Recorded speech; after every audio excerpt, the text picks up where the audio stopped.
Hi everyone, Great Power 60 here. So for a Halloween games, there's lots of games that you can play on the internet.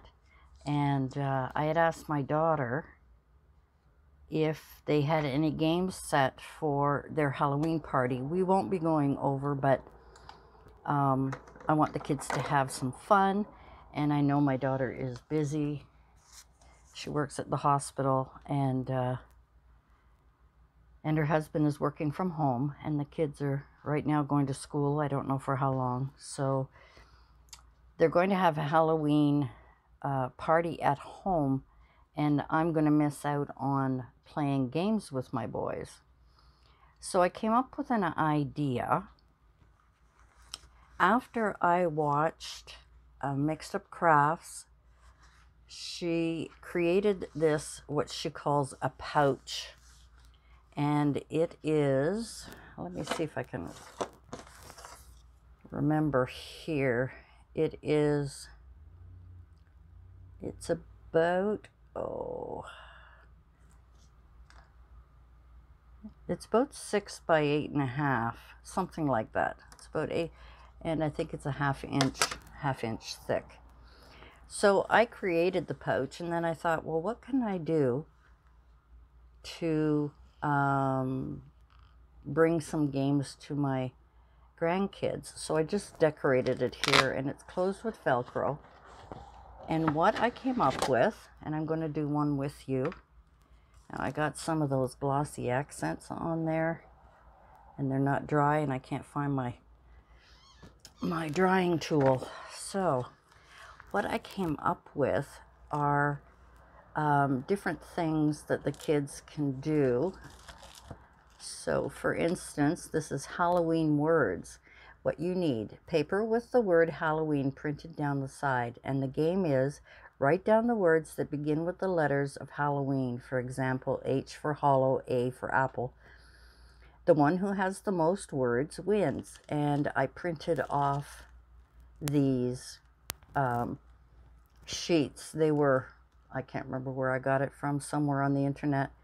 And all I did was print 2 on an 8.5 by 11, printed it off and cut them in half. And there's 10 in here. So that kind of goes with this one. Then I have all these other games that we can play, or they can play, whoever. Truth or Square. And what you need is Halloween question cards. I haven't made those yet. It's a 1-minute timer. Each person takes a turn. Oh, I did that one wrong. Oh my gosh, I forgot to finish this one. Oh, that's disappointing. Sorry. Let's get rid of that one. I started to do it and I didn't finish it because I was trying to figure out how I was going to do the cards. Let's go to the next one, Candy Flip. What you need is mini wrapped Halloween chocolate bars and bowls. And the 1-minute timer is each person takes a turn trying to flip the chocolates from the edge of the table into a bowl. At the end of the game, the one who has the most chocolate in the bowls wins. Everyone wins all the chocolate bars in their own bowl. So that's another one. And Flying Pumpkins. What you need is orange balloons. Decorate with faces, a large pail or bucket, and that's a cauldron. And the game is, for a 1-minute timer, stand a few feet away and toss the pumpkins, the balloons, into the cauldron, the bucket. The one with the most balloons in the bucket or the pail wins, and that's after 1 minute. They each have 1 minute. The next one is the Mystery Cauldron, and this is the fun one that I want to create for the kids. So we need a cauldron or a box of some kind, or a chest. And in separate containers, we need zombie guts, which are wet gummy worms, witch's eyeballs, which are peeled grapes, monster slime, which is green jello, hand wipes, and a towel. Or they can go to the kitchen sink. The game is each person takes a turn putting their hand in the cauldron without looking and feels what's inside. It's just a fun thing. And the last, not the last game, yes, Kitty. Yes. Kitty's upset because I'm here and not on my bed filming. Spider poison shooter. What you need is a straw and some plastic spiders, which I have a bag of. And the game is, it's another 1-minute timer. At one end of the table, using the straw, try blowing the spiders to the end of the table without falling off. The one with the most spiders closest to the end of the table in 1 minute wins. So they each take a turn. And all of the supplies I'm going to have in a box for my daughter to do that. So having that and having those, and I have to fix that other one. The other thing that I did was I printed them off. I had this page. I printed them off in Word, printed them off, and then glued them to some orange paper. And then I just used the self-adhesive laminating sheets, and I put 2 in a sheet, cut them out, and then now they have them, and you can keep them for a long time, and they're always good for other people or other games. So that is what I've been up to. Now I'm a little disappointed that I forgot to finish that one. Mom was a little upset today, so I'm trying to do things and keep her company at the same time. So what I've done is I've printed this. Actually, what this is, it was in Word, and it's a menu, and I just typed over the menu and changed the font and the wording. And all I'm doing is just folding it in half and putting it through my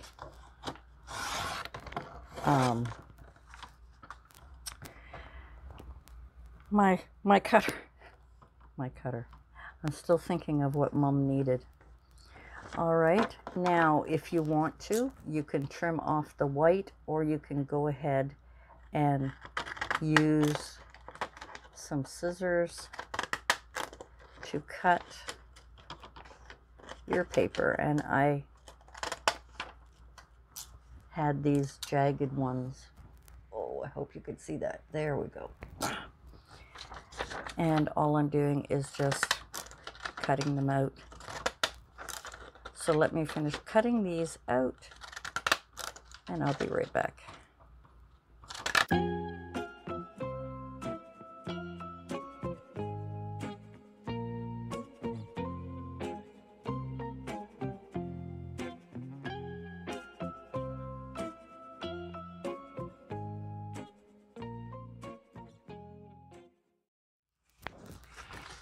These are too big. I need to cut that a little bit more.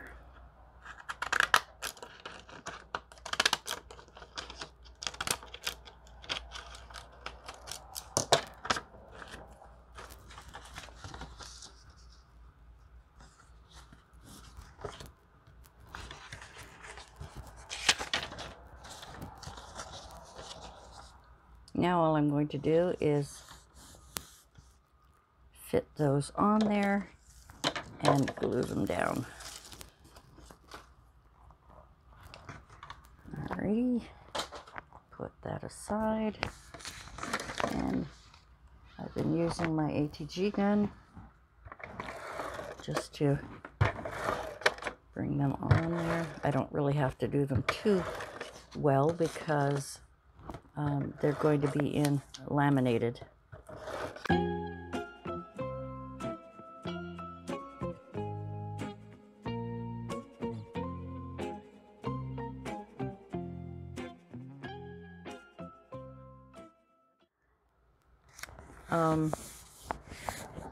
All I did, I have this cardstock. These are the heavier weight. They're not 65-pound. They're the next size up. I think they're 110. These are pretty solid, but you could use regular cardstock. Now let me grab my And this is the self-laminating sheets here. It's all ripped now, but these are the ones I got at the Dollarama for $2.50. You can get them at any store. There are 3 in this package. So the next thing I do is I take these and, oh, for heaven's sake, I'm doing it backwards. All right, and what I try and do is fit them in so that it has a very minor border on each end. I'm going to put this underneath because it's a little bit hard to see the edge of the laminating paper, whatever it is.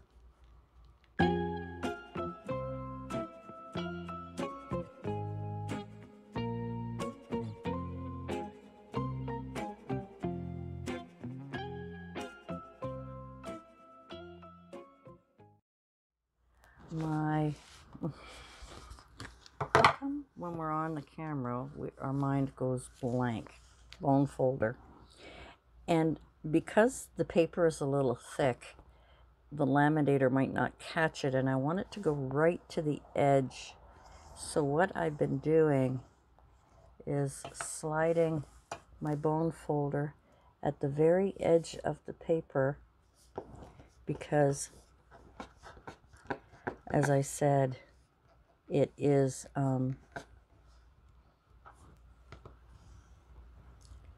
there we go. Sometimes using the bone folder is a little bit better, especially because I have 2 layers on there. And I'm just going to go around the edges as hard as can be to make sure that the lamination is right. Because it's not heat laminated, we can do this, you know, without, I don't know about the heat laminator, but the self-laminating gives me an opportunity to be able to really laminate right to the edge of each of these. Now, that one I noticed is a little bit crooked, but you know what? It really doesn't matter. I'm going to be cutting that off. So now what I'm going to do is take this and cut them in half and try and do it at the center as best I can. And then the edges are really good on this, so it's only the top and the bottom. I want it to be really close. And I've kind of gotten the hang of where I want it. And so I'm just leaving a little lip, and the top one is just a little bit bigger than I want. So I'm only going to take a sliver off. It's about a sliver anyway. And as you can, well, you can't see, maybe you can, but that's a sliver. Okay, I didn't check my camera. Last time I tried filming, it stopped. So we'll take the bottom off again. And because sometimes, you know, you're busy doing these things, your paper isn't quite straight. So you just do your best. After all, it is art. It's not, it's a craft. It's not perfection. It's not commercially made. I think I'm going to need a new blade after doing all of these laminatings. And there we have it. So there are my other 2. Musical pumpkin pop. So what you need is music, 10-inch strings, and orange balloons. Decorate pumpkin faces on them. The game is everyone ties a string with the balloon to your ankle, and when the music starts, stomp and burst other balloons, and the one who has one that's unpopped when the music stops wins. Chances are none of them will be. The other one is Ghost Poo Toss. What you need is cups or bowls, pretending it's a toilet, mini marshmallows. The game, 1-minute timer. Each monster, or each person, tosses the poo into the toilet cups. At the end of 1 minute, the one who has the most poo in the toilet wins. And of course, there's a distance thing here that, you know, you're not too close. But those are for kids. They're for kids. But adults will have fun playing it too, I suppose. So let me get all of these. And all of the supplies I'm going to be putting in a box with all of these. Ghost poo and all of these things. Now I have to go and fix that other game. Mystery Cauldron, Flying Pump. So I've got all kinds of cute names. Mystery Cauldron, Spider Poison Shooter, Flying Pumpkins, Candy Flip. That's where you have mini wrapped Halloween chocolate bars and bowls. And the game is for a 1 minute timer. Each person takes a turn trying to flip mini chocolates from the edge of the table into the bowl. So kind of a flip it, right? At the end of the game, the one who has the most chocolate in the bowl wins, and everybody wins chocolates in their bowl. I think I've already told you that one. Here's the Halloween words, and this is the one to go with it.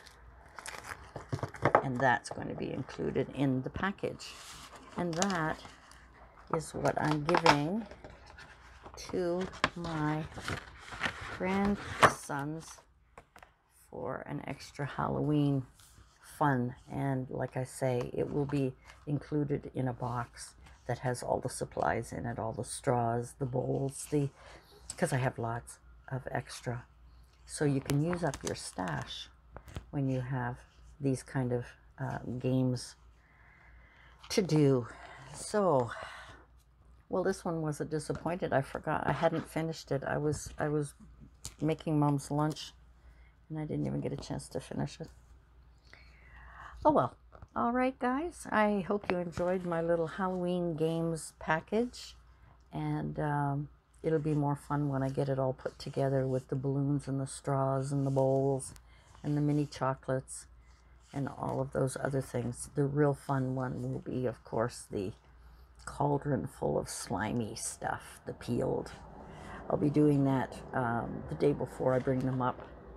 So that way the Jell-O, the gummy worms will have time to be really gummy. The grapes will have time to kind of get mushy. And I'll be, what do you call it, blanching? Where you kind of drop them in hot water so that it's easier to peel. And there'll be witch's eyeballs. And then, of course, the Jell-O will be the slime. All right, guys, I hope you enjoyed this little quick, it's not quick, of course, but my little Halloween games package, or my Halloween games pouch. I'll link her video down below so that you will see how to make this particular pouch if you want to. It doesn't have to be this big. You could make them much smaller. I just thought it was kind of nice to laminate them. That way they don't get ruined and they don't get all ripped, and they can be reused year after year. Alrighty, thank you for joining me, and we'll see you next time. Bye for now.